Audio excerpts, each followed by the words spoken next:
अज़ीज़ साथियों, आपके टीचर ने आपको गूगल क्लासरूम ज्वाइन करने के लिए कहा है और उसके लिए कोड भेजा है, लिंक भी भेजी है। तो सबसे पहले आप प्ले स्टोर में जाएं। प्ले स्टोर से आप गूगल क्लासरूम डाउनलोड करके इंस्टॉल कर लें। यहाँ पे टाइप करें गूगल क्लासरूम।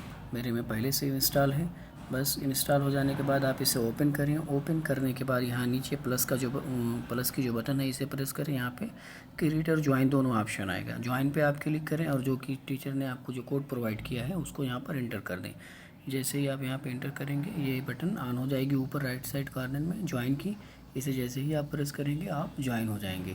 इस तरह से आप गूगल क्लासरूम में ज्वाइन हो सकते हैं। उसके अलावा अगर आप में पहले से ही इंस्टॉल है ये क्लासरूम तो बस उसे ओपन कर लें और सिर्फ यहीं से ज्वाइन क्लास पे प्रेस करें और इस तरह से आप अपने जितनी क्लास हो, जितने टीचर्स हों, उन सब की क्लास उनके कोड के ज़रिए से, लिंक के ज़रिए से आप बहुत आसानी के साथ ज्वाइन कर सकते हैं। Thank you.